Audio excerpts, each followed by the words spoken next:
The Lorax by Dr. Seuss.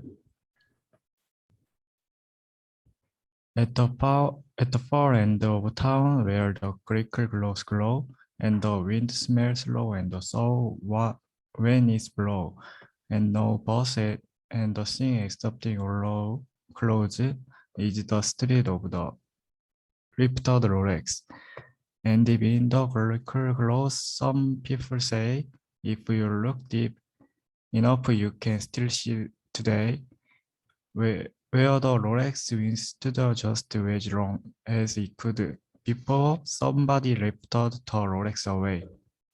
What was the Lorax and why was it there?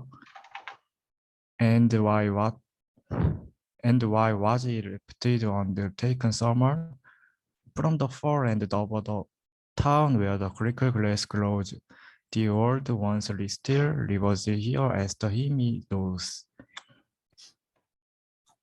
You want to see the wants the loan to knock on his door. He stays in here locking on top of his door. He locks in his locking cord on the roof, where he makes his own clothes out of me muffled boop. And on special day midnight in August, he picks out of the uh, uh, out of the stars, and sometimes he speaks and tells how the Rolex wires are repeated away. He'll tell you what tax is you're willing to pay. At the end of a loop, he rests down a tin pail, and you have to toss in 15 cents on the nail, on the cell of a great father's nail.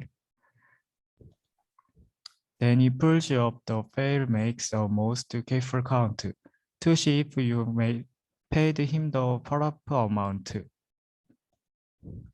Then he hides with you fade him away in his snob, his skill strange hole in his glove glove.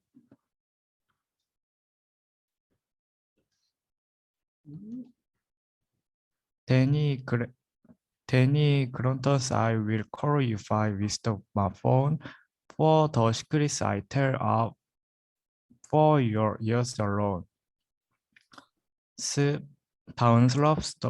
Downslops the whisper my phone for your ear.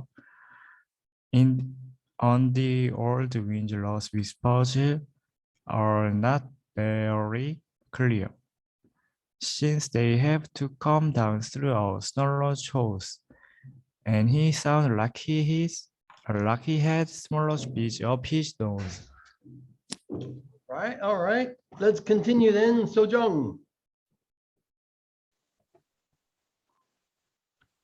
Now I'll tell you, he says, with his teeth sounding gray, how the Lorax got lifted and taken away. It all started way back, such a long time back. Way back in the days when the grass was still green and the pond was still wet and the clouds were still clean, and the song of the swummy swans rang out in space. One morning I came to this glorious place, and I first saw the trees, the truffula trees, the bright-colored tufts of the truffula trees, mile after mile in a fresh morning breeze. And under the trees I saw brown barbaloots frisking about in their barbaloot suits as they played in a shade and ate truffula fruits. From the ripulous pond came the comfortable sound of the humming fish humming while splashing around. But those truffula trees,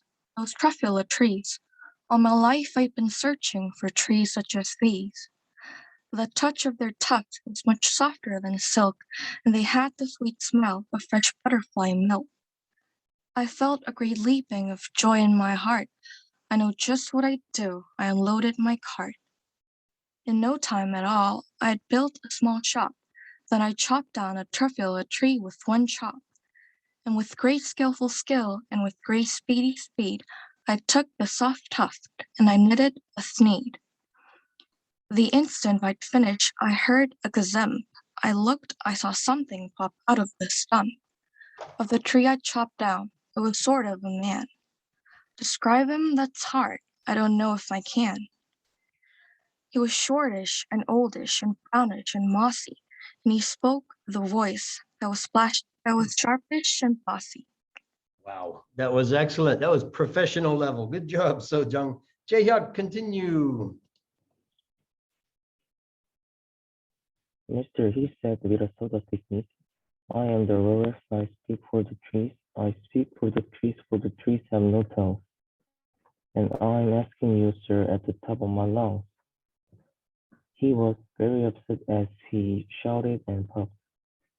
What's the thing you made out of my chocolate top? Look, Lorax, I think there's no cause for alarm. I chopped just one tree, I'm doing no harm. I'm being quite useful, this thing is a sneeze.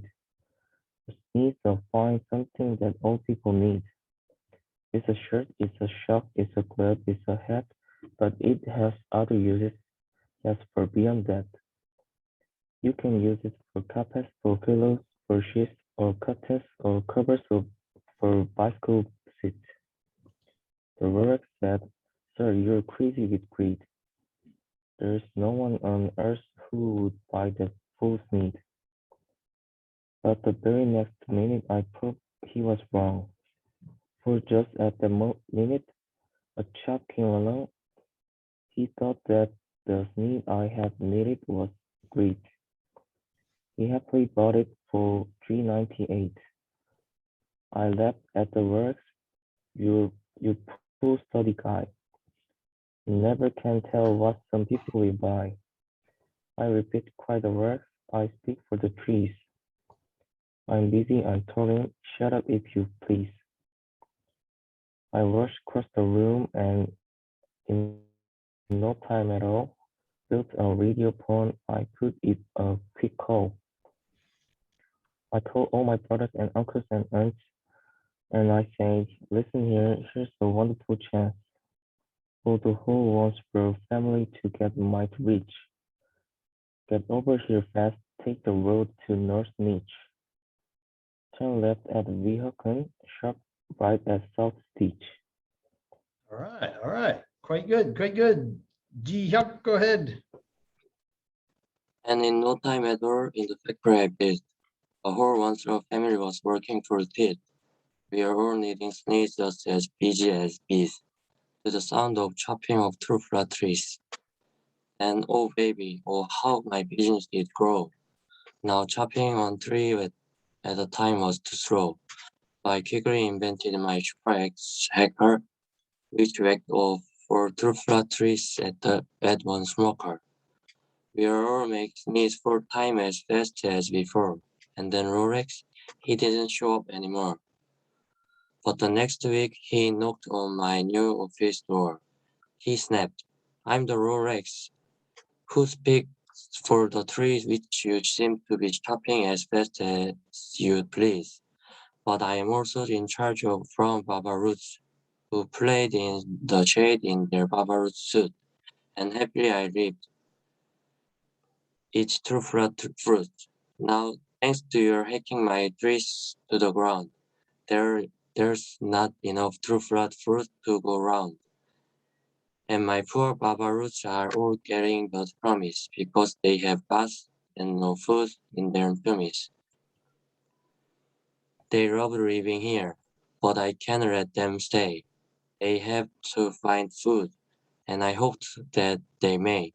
Good luck, boys, he cried, and he sent them away. I the once felt sad as I watched them all go.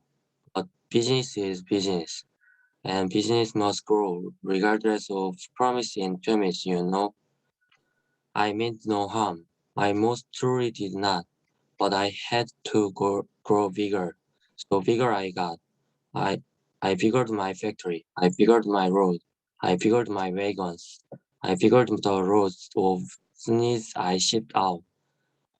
I was shipping them first to south, to the east, to the west, to the north. I went right on figuring selling more sneeze, and I figuring my money, which everyone needs. Okay, very good. Next. Sungjin. Then again he came back. I was fixing some pipes when that old nuisance of Rolex came back with more gripes. I am the Rolex, he coughed and he whiffed. He sneezed and snuffled. He sniggled, he sniffed. Once,ler, he cried with a scrupulous croak. Once,ler, you're making such smuggler smoke. My poor smugglers, why they can't sing the note. No one can sing who has smoke in his throat. And so, said Rolex, please pardon my cough. They cannot live here. So I'm standing of them off. Where will they go? I don't hopefully know. They may have to fly for months or a year. To escape from the smoke you smoked up and around here. What's more, snapped Rolex. His answer was up. Let me say a few words about Club P Glove. Your machinery chug on day and night without stop, making gloppy glove, also gloppy's glove. And what do you do with this leftover goo? I will show you. You dirty old Wansler man, you. You're glopping on the pond where the humming fish hummed. No more can they hum, for their gills are all gummed. So I sending them off. Oh, their future is dreary. They walk on their fins and they woefully worry, in search of for some water that isn't so smeary. And then I got mad. I got terribly mad. I yelled at the Rolex. Now listen here, Dad. All you do is yap and say bad, bad, bad, bad. Well, I have my rights, sir, and I'm telling you, I intended to go on doing just what I do. And for your information, your Rolex, I'm figuring. On biggering and biggering and biggering and biggering, turning more trophy into thin needs with everyone needs. And at that every moment, we heard a loud whack.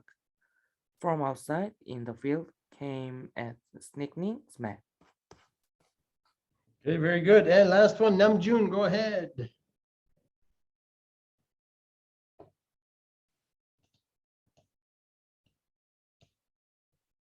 From outside in the field came a sickening smirk of an excess on a tree. Then we heard the tree fell, the very last tree of them all. No more trees, no more tinnies, no more work to be done. So in no time, my uncles and aunts, everyone all waved with goodbye. They jumped into my cars and drove away under the smudged stars. Now all that was left is the bad-smelling sky. Was my big empty factory, the Lorax, and I. The Rolex said nothing, just gave me a glance, just gave me a very sad backward glance as he lifted himself by the seat of his pants. And I will never forget the grim look on his face when he hissed himself and took leave of the place, through a hole in the smoke without leaving a trace. And although Rolex left here in the mess was a small pile of logs with the one word, unless whatever the meat were, I just couldn't guess. That was a long, long ago, but each day since that day I have sat here and worried away. Through the years, while my buildings have fallen apart, I have worried about it with all of my heart. But now, says the one Lord, now that you are here, the word of the Lorax seems perfectly clear. Unless someone like you cares a whole awful lot, nothing is gonna get better, it's not. So catch, horse the once learned, he let something fall. It's a triple speed. It's the last one of all.